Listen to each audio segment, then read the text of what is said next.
Welcome back to Temporal Directive, the Star Trek fan podcast, rewatching the entire franchise in chronological order. I'm Gary. And I'm Tom. And this week, we're watching Star Trek Enterprise's Judgment.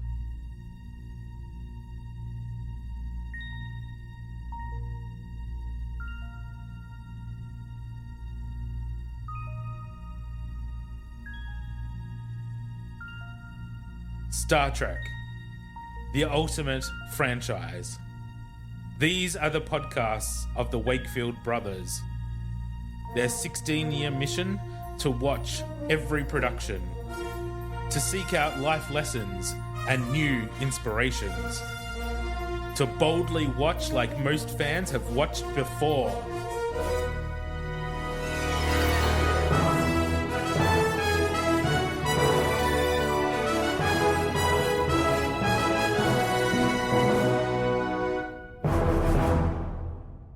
It would be unlike us to pass judgment, I think. No, never. Wouldn't do a thing like that. We're not super critical of this series at all. No, I only say nice things.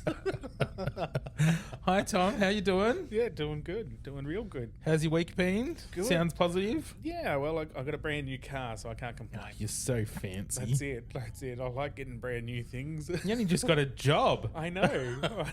New car already? I must have high hopes. Must do. I haven't even passed probation That's yet. it. I've still got a month to go. But it's all good, actually. That car's actually a little ripper for all electric. It's very nice. Cool. Yeah. It's That's got good. all these weird bells and whistles that I didn't know. Like, I don't need a key. Runs on my phone. Like, Runs on your phone. on my phone. Like, all I have to do is have my phone on me and I can get in and out of the car and it'll start and all that kind of stuff. No keys needed. It is fancy. It's weird. Yeah, I can set the air conditioner and the heater and everything to go without having to actually get in the car. So I can set all that going while I'm making me coffee in the morning, and it's all fancy. Weird. Yeah, we're living in the future. I'm just trying to remember if my car has like electric windows or not. I feel like it still has a crank. I don't even have to touch my windows. I can ask my car to wind down my windows for me, and it'll do it. Oh. Yeah, I could talk to it. I could be like, wind down the windows, please, hell. Jesus. Here I am with a CD Walkman converting into my tape player.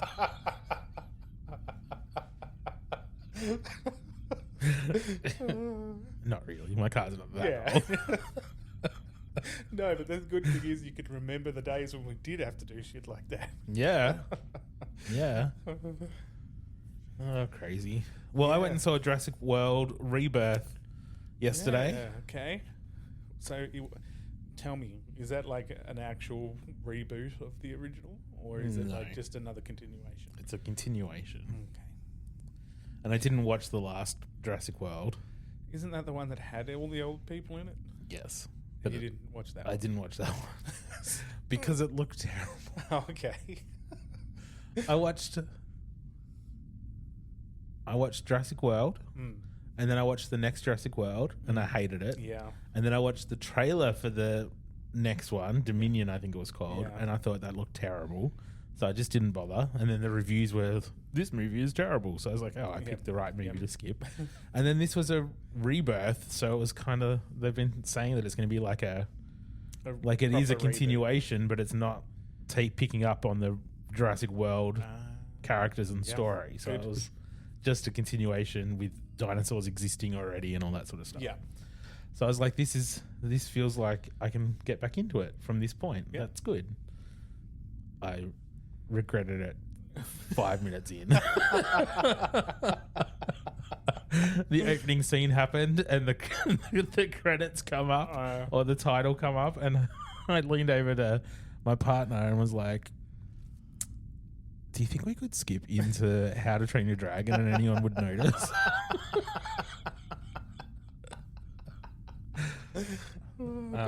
Being an ex-cinema employee, you can go out and get your money back. Yeah, I know. But there was like 4 movies that all started at the same time, and like there was no one checking tickets or anything. Yeah. So I was like, we could just walk in. just walk into the other movie. Like it's probably going to be better than this. But you know, Adam enjoyed it more than I did. Yeah. Okay. Yeah. And then I hate mutated dinosaurs. Yeah, it's dumb. Dinosaurs are cool enough. Yeah. Yeah. Like having a T-Rex is cool enough. You don't need to crossbreed it with something else to make a D-Rex. It looks like it didn't even look like a dinosaur. It looked like a fucking Cloverfield monster. Yeah, okay. It's just so dumb. Yeah. There's a point. There's a reason we're watching dinosaurs and not Cloverfield. Exactly. Dinosaurs are cool. Yeah, that's the point. They don't need to be fucking mutated and crossbred and whatever else. Just leave them. Yeah, exactly. Absolutely. I agree. I absolutely agree. So, anyway, that's my old man rant for today. They don't make them like they used to. Dinosaurs in my day. Back in my day, Jurassic Park's only had dinosaurs, not them whippersnapper fucking mutated, breeded, interspecies fucking dinosaurs they've got today.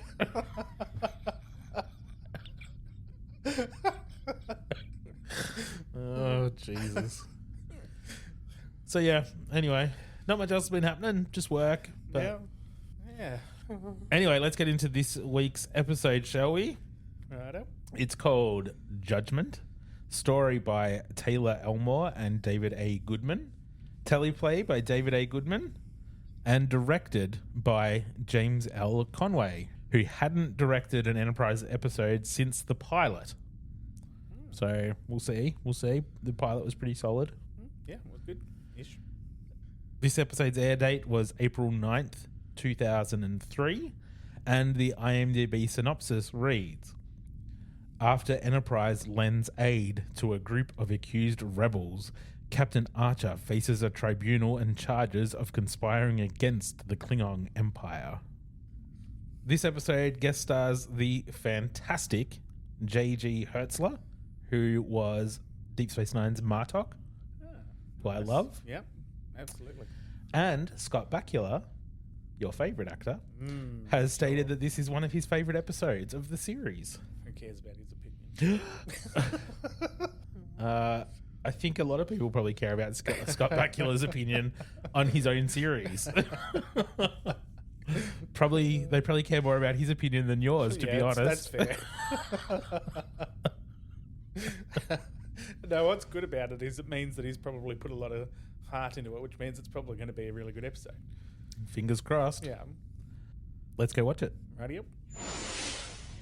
And we're back from watching Judgement. Well, Tom, what did you think? We got Klingons. Yes, with bumpy foreheads. Woo! Although they shouldn't really have them. Please hold. You will. That concern will be addressed in future episodes. Yes. Just so you know. Just wait till season 4. Yeah, I'm aware. Then we can discuss it there. I am semi-aware of the. Like I've said in the past, I haven't seen these episodes, but I know sort of some of the main events that happened, or at least some of what happened. So I have an idea of what's coming when it comes to that. So I'll forgive it, ish. But yes, Klingons, woo, and a good Klingon. Martok. Yes, Martok. Yay. Who acted like retired Martok. Yeah, pretty much. At least he looked different. Like they've done a good enough job to make him look like a different Klingon. Sure. You can't disguise that voice at all. He has a great Klingon voice. He does. It's perfect. But you can't, like, the look was different, which was good. Why does Enterprise consistently make boring sets? I don't know. And why do a callback to something like this? Like this, clearly this episode is a callback to Star Trek 6, and the set looked like a fan film version of the Star Trek 6 tribunal set. Yeah. Repenthe looked like... Oh, it was so like, shit. It just looked clean and... Yeah. Ugh. Yeah, and small. Like it felt like everything looked so small. Yeah, everything looked tiny, right? Like it just was... If you can't replicate it to the point that it looks the same, why bother? Exactly. Like, if you can't do it, don't do it. Like, yeah, it's ridiculous. And it looked like a set. It didn't look... Something about the way it looked, and not just the tribunal, the Klingon bridge as well, just looked like a fan film set version of these rooms. Yeah, absolutely. And it looked like a set. I don't know what it was. No, I don't know what it was either. Like smoke? Maybe smoke would have helped, because usually Klingon places have smoke machines going off. Yep. Yeah, it might have been that. It just didn't look textured. It looked boring. Yeah. I don't know what it was. It definitely felt like a set, like a small set. Like, yeah, it had to have been the filming, like the way it was done or something. It was terrible. I think it was. Yeah, I don't know. Like, the elements were there, just not done right. It just didn't translate onto the film. So I don't. That's why I think maybe if there was. I feel like if there was a smoke element to make it a bit hazier, or like more lived in, or like something to make it feel real. Yeah. It just, none of it felt real. Yeah, I get what you mean. And then we've got throwbacks to Juros. Like, is there only one family that's ever betrayed the Empire? Like, no other Klingons could possibly be a betrayer. It's got to be a Juros. It's got to be. Oh, it's a traitor. Okay, it must be a Juros. How did they ever get status to the point they were in Next Gen if they're full of fucking traitors from back here? Yeah, that's exactly right. If their name's already dragged through the mud from this time, how have they ever gone anywhere? Especially like this guy's already been demoted, right? Like, so, great family name. I just I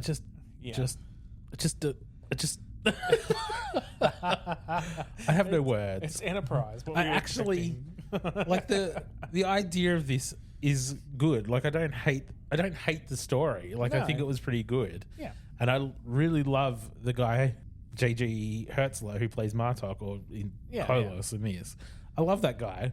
Like, this was good, and I really felt like Scott Bakula did a great job in this episode. I felt like those two really earned the bond that they seem to have at the end, and I think that felt really genuine, that bond. It was well done. So there's some good stuff in this episode, but it's just where it's set. The backdrop just lets it down. Yeah, and I think you're right there. Absolutely. It's it wasn't really held up very well. And surprising, because like you said, Scott Bakula and that done a fantastic job, which is unusual. But yeah, they didn't have. In your opinion? Yes, in my opinion. Well, that's all I can give. But yeah, they didn't have the background to really work with. Just the setting just wasn't right. I mean, maybe they should have stationed this at like a smaller tribunal area or something, like it was a regional court instead of like the high court, or something a bit more small scale that they could actually accomplish, because this felt like a cheap set when it was close up, and then when they did that wide shot from the top, it just looked completely rubbish. Yeah, it was, and they'd done that a few times, and it was a very bad shot. It was. It didn't make you feel. It wasn't an intimidating shot. It wasn't anything. It was just shit. It was. You can't say any more than that. It's just shit. Yeah. But the episode itself was pretty solid. Yeah, it was all right, actually. It was quite good. Okay. I do have a note.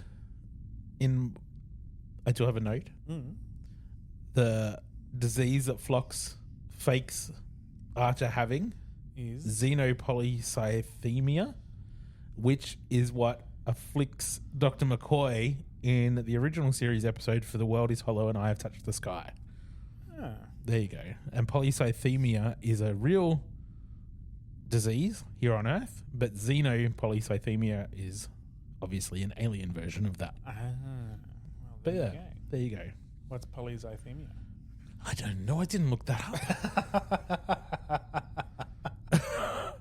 up. Half research, not good enough. What am I, fucking WebMD?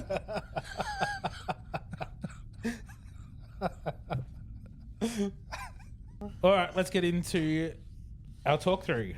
Alrighty. We open on the Klingon Hall of Justice. The magistrate orders in the prisoner. Archer is brought in and put under the spotlight. The magistrate says that he stands accused of conspiring against the Klingon Empire. How do you respond? And Archer says, not guilty. No.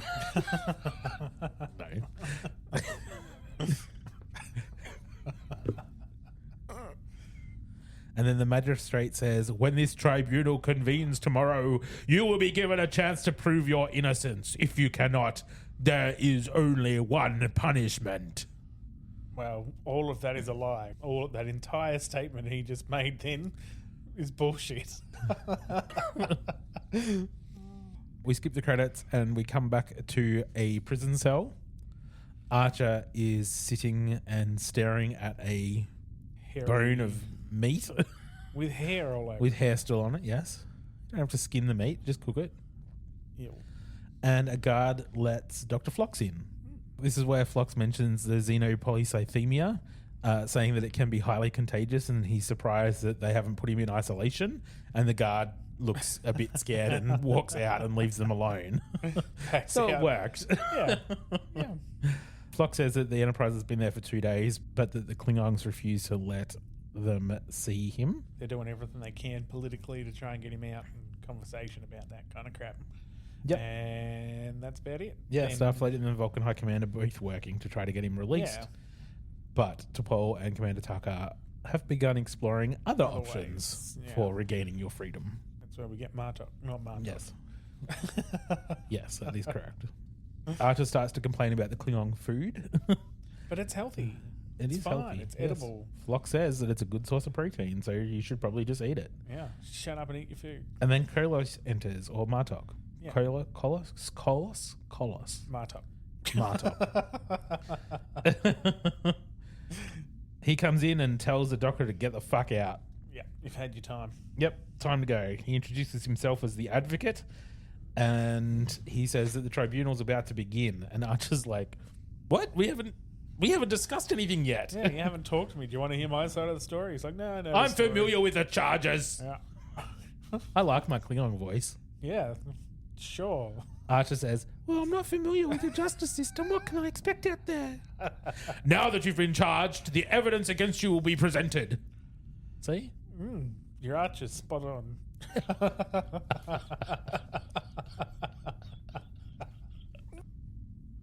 Archer asks about being able to testify, and he says, no, I will conduct your defense.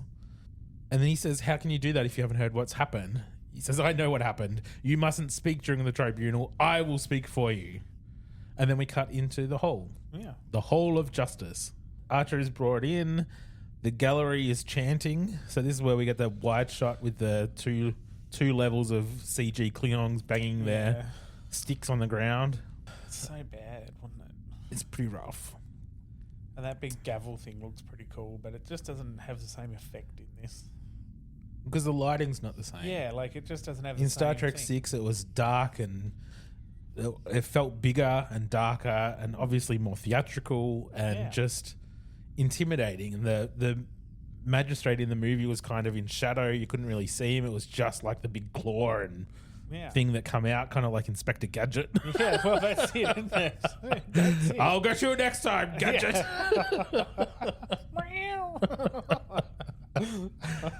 So yeah, it was just, this was, like I said, it felt like a fan film set. Yeah, that's right. Yeah. Anyway, so joining Archer and Kolos, the prosecutor is Prosecutor Orak, who Kolos says is very successful at his job. The magistrate convenes the tribunal, strength to the Empire, and then instructs Prosecutor Orak to begin. His first witness is to call Juras. Captain Juras. And we all know the name. That's right. He's no longer captain. He's now been demoted to weapons officer. Because he sucks. Because of this incident with Archer. He failed. Yeah. To which point, instantly your brain goes, well, why isn't he dead? Well. Because it's how you get, like, demoted, right? Like, if you're captain, the only real way to not be captain anymore on a Klingon ship is to be assassinated, right? Or promoted. Or promoted, yeah. Well, yeah. But, like, they established that in the Next Generation. But this is years and years and years and years before Next Generation. Fair enough. Things can change. Fair enough. To killing later on. Yes. Yeah, fair enough. Anyway, Jura starts giving his testimony and says that a group of rebels had fled the Klingon protectorate at Raturus. I don't know if I said that right, but we'll go with it. And that he was commanded to bring these traitors to justice. And he'd followed them to a system just outside of Klingon territory, and that's where we move into a flashback onto the Klingon bridge with him in charge. In Juras's version of events. Archer is a bad guy, harboring rebels, and doesn't give a fuck about the Empire, and fires on the Klingon ship. Yeah. You're not getting these people. Pew, pew. Pretty much. Very Star Warsian. Pretty much. During his testimony, we cut back to the Hall of Justice where Archer says, "These things didn't happen. I didn't say Can't any I of object? that. Can't I object?" And he's, "No, it's not important. Don't worry about it. Just get on with it. Just shut the fuck up." Shut up, human. Exactly. So we go back into the flashback. Archer says, "Death to the Empire," and then fires weapons. They hide in the rings of a planet and then fire a weapon that igniting the plasma and disabling the sensors, and then they fuck off. And we cut back to the Hall of Justice. Jura says it took 3 hours to repair the warp drive. Aurak says, and by that time they were gone. "You're fortunate your first officer didn't kill you for such a failure. You're dismissed." Sorry. Disgusted. He's disgusted. Yeah, I would have killed him. Wow. What? I'm glad you're not the manager at Specsavers.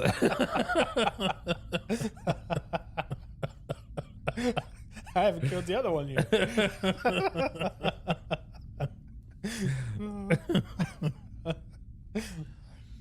After Juras's testimony, Aurak pretty much says that's it. The case closed. Yep. He was attempting to carry out his mission to bring these enemies back, and this aggressor, this human, conspired with them to disgrace a proud warrior and start a rebellion.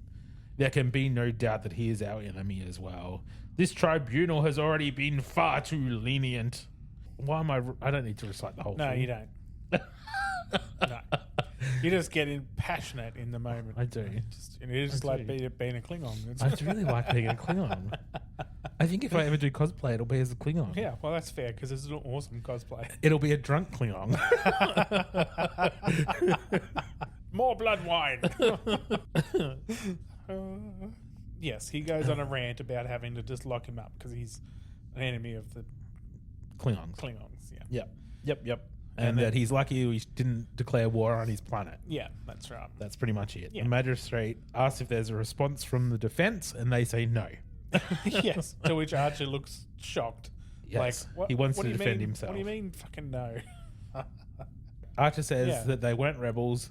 No one's trying to start a rebellion. I'm not your enemy. And then he gets shoved with a pain stick, and the magistrate calls a recess, and he'll make a decision in the morning. Yeah, because it's over with. It's done. It's done.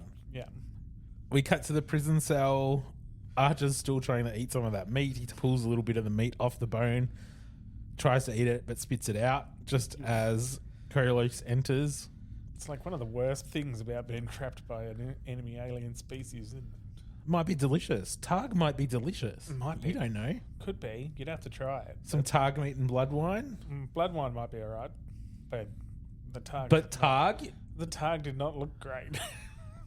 It just looked like meat. I would try it. Like, I would not be as hesitant as Archer looked. I'd be like, and I'd just look like meat to me. I'd give it a go. Yeah, but some alien, like if you were on like Ferengi planet, that one might be a bit harder.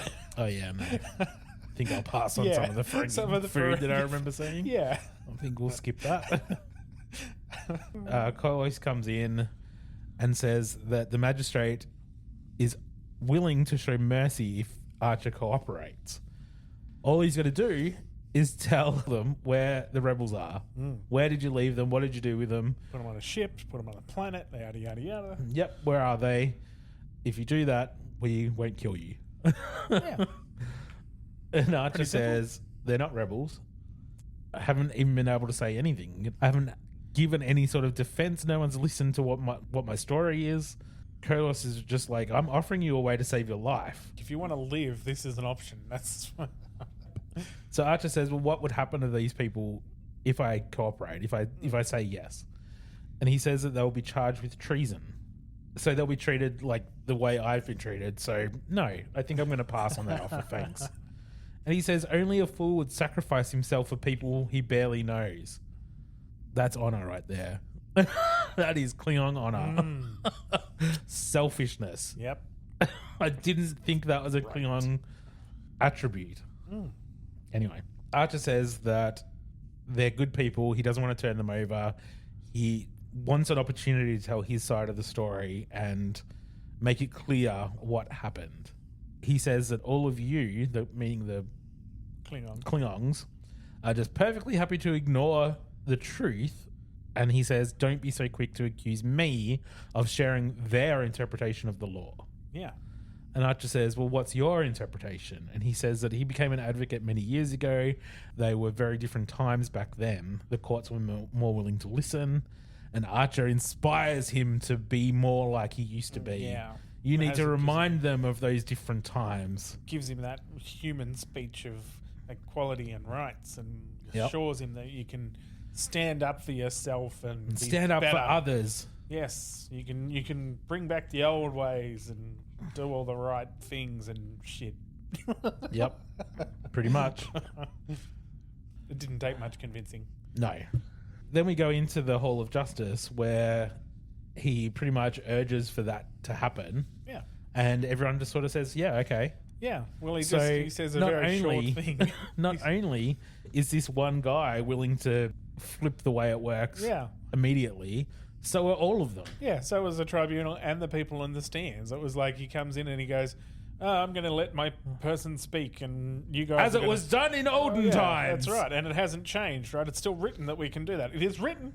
And they all went, yes, it is. Yes, let him speak. That just seems really odd to me that they would so quickly just forget how things have been operating and just be like, yeah, okay, do it your way. Yeah. What ifs? Like, we're cool, bruh. Just do whatever. Especially when they weren't willing to let him speak like the day before at all. Like, you know, the moment he opened his mouth, it was like jabbing with a pain stick. Exactly. But anyway, okay. Apparently that's the story. Yep, that's the story. Yeah. So then we get Archer's version of the events, which is a lot more Starfleet. A bit more Starfleet. And you can tell that it's more genuine because once it goes into the flashback and you're on the Enterprise, the pace slows right down. Yeah, that's it. That's how you know that's genuine Enterprise. Yeah. Because it's slow and dull and you're like, get to the point. It's like, check my nails. Hang on a minute. So Archer's version is that they find a sad little ship near a ringed planet with 27 life signs, that life support is failing, the ship's about to just disintegrate because it's so fucked. So they dock with the ship, the aliens come on board, they give them treatment and medicine and food and whatever else. Then they get the sob story about about how the Klingons took over, took everything from their planet and told them that they would look after them, but just took everything and never came back. Yeah. But they're going to be part of the Klingon... Like, what do they call it? The Empire. The Empire. So they're now part of the... So I don't know why I hesitated on that. They're going to be part of the Klingon Empire. Wow. Yeah. Part of the Klingon Empire. So we're going to look after you, all that shit. Left them on the planet. So then they just packed up and left the planet themselves after years of struggling. And that there was 52 people, wasn't it? When they set off? Yeah, was it 52? 54. 54. So there was 54 originally, and now there's only 27 on their ship. Yep. It's pretty rough. Jesus. Yep. During this, we cut back and forth between the flashback and the Hall of Justice. Archer's defending himself. And the other guy does not like it. No. The prosecutor is framing it like, you knew these were subjects of the Empire and you still interfered. Yeah, Their welfare is not your concern. You're not part of the Empire. It's not up to you to save anyone. Yeah, that's right. So they tell you this and you still intervened. Yeah. So that's how the prosecution is framing it. But Archer basically let these people come onto the ship and live there. Who knows? They might still be there. We never find out, really. Could have just... Yeah, who knows what he'd done with them. In fact, did we see how Archer even got caught? Nope. We have no idea how he got caught or how they grabbed him or anything. So they must have beamed him off his own ship in the middle of space. Because he wasn't on a planet or nothing. We got no idea how that happened. We got no idea where he left the people or what he done with them. Or how he got caught by the Klingons. Yeah, got no idea. Great. Yep. Okay. There's some gaps here. Massive gaps. We also get Archer's version of the interaction with the Klingon ship, which is exactly what you would expect it to be. Mm-hmm. The Klingon ship comes in, they fire first. Yeah. Whatever. Still use the same trick with the torpedo that ignites the plasma. Yeah. Because that makes sense. Like that was going to be what happened. Yeah. But the interaction was going to be the opposite of what it was first said. Exactly.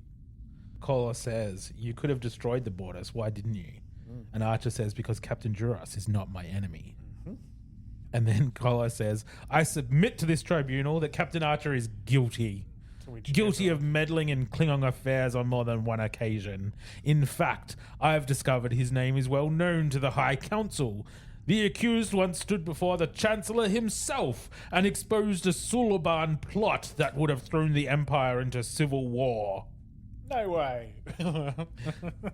No shit? Yeah. For reals? No, couldn't possibly. It's in the records, Gary. He basically sums up and says that Archer's behavior, which is a pattern of behavior, is that he is self-righteous. Yeah. He is meddling. Mm-hmm. Damn those meddling kids. But he's more of a nuisance than he is anything else. He's not an enemy. He's not an enemy. If anything, he's helped the Empire a few times. But he's just a pain in the ass. Yep. So if he needs to be punished, let the punishment fit that crime. Yeah. Not what he's being actually accused of. Mm-hmm. Then we cut to a detention cell where it's Archer and Kolos waiting for the outcome. This is a really interesting conversation, actually, because they start talking about the different classes of Klingons. Yeah. And the fact that there's more than just a warrior class. His father was a teacher, his mother was a biologist, and they encouraged him to take up law because Archer agrees that he always thought all Klingons were soldiers. Yeah. And this is something that obviously has happened, but is never really talked about or addressed or anything. And they talk about having different classes. So obviously it's some sort of caste system, but I can only think of one non-warrior Klingon we've ever seen in the show ever before, which is in Next Gen. So it was interesting to hear that be explored, even though it was only a small scene. But just the conversation around that was quite interesting, I thought. In that same conversation, Kolos also talks about how the Empire has changed since he was younger and how honor used to be earned through integrity and courage, and now it's more, any victory at any cost. Like it doesn't over the weaker or over the whoever. Just as long as it's a win, it's a win. Therefore, it's honourable. Yeah. So lamenting on the past and exploring some of their culture, and I thought that was interesting. Yeah, it was good. It was really good, actually, and it was a building of their bond together too. Yeah, that's right. Because this is where Archer says that for years on Earth, the humans had similar problems. We fought 3 world wars that almost destroyed us. Whole generations were nearly wiped out. And he asks what changed, and Archer says, a few courageous people began to realize they could make a difference. And that sat with him. So then we cut to the Hall of Justice.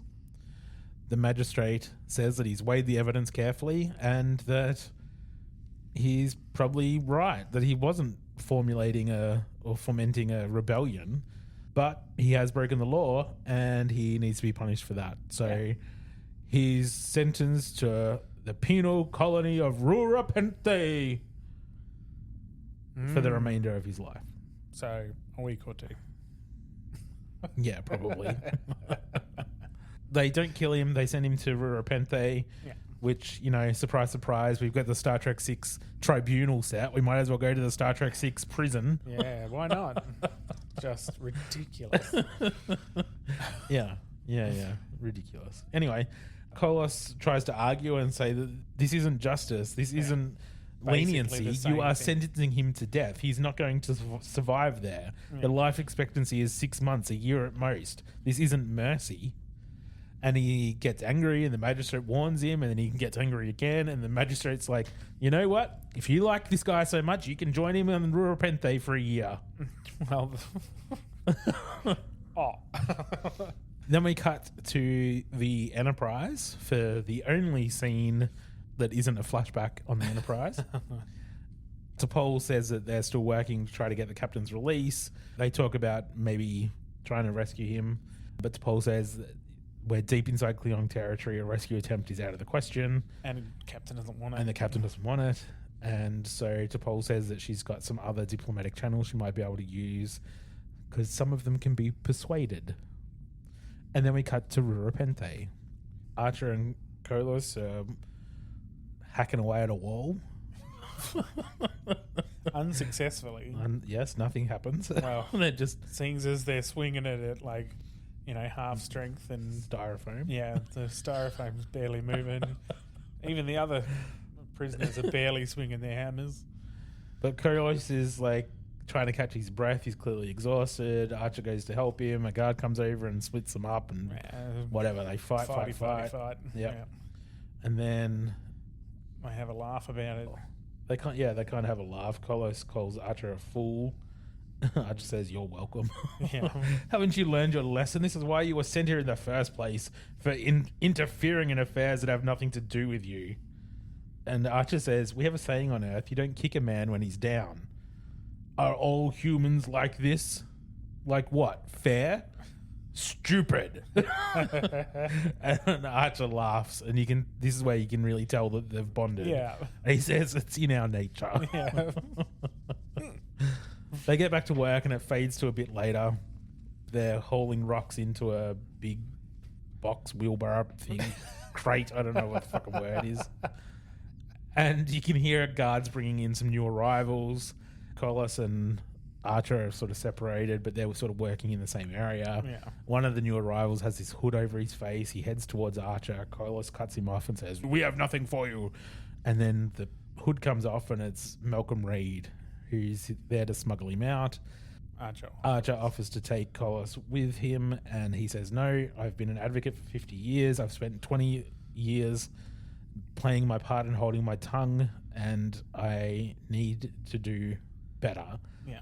You told me about your world and a few courageous people. I don't know if I've got the courage, but I will never be able to restore honor to my people if I'm living as a fugitive."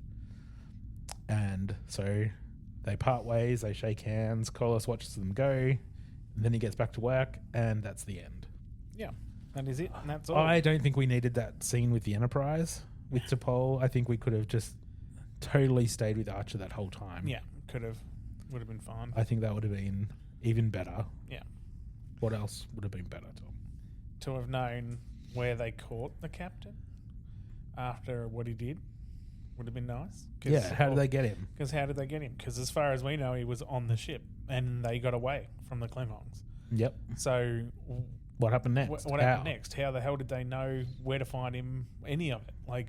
How? Because Juros didn't get him. No, Juros didn't get him at all. So where did that happen? And what happened to the people? Yeah. So what happened to the people? Are they okay? Where are they? Anything would have been nice. There's no resolution here. No. There could have been at least a mention from the ship while they were away. Even when they were doing the testimony, they could have talked about it. And then, then we caught you here. Or yeah, that's right. Just a mention of these things would have been okay. Yeah. But nothing. Nope. Nothing. Nada. So that's a bit... Zip. Zilch. But like that would have been good. I would have liked those things to have been somehow input in there. So I think there were definitely some things in this episode that could have made it better, like Sets. finishing that story, fixing the sets or whatever to make that more lived in and real and scaled properly. Yeah, but the acting was good. And the story was good. Yeah, the story was good. The acting was good. Like, it's not an episode that I think's terrible. Like, I actually think it's not a bad episode. The story was actually quite good. Yeah. So overall it wasn't terrible, but it wasn't fantastic. So what's the life lesson in this one, Tom? Stand up for people in need. Yeah. Try to make a difference. Yeah, try to make a difference. Absolutely. Yeah. That was easy. All right, IMDb rating. Our examples of 1 episodes are Voyager's Threshold and Next Gen's Code of Honor. Examples of 10 episodes are Next Gen's Tapestry and Deep Space Nine's Far Beyond the Stars. What do you want to rate Judgment?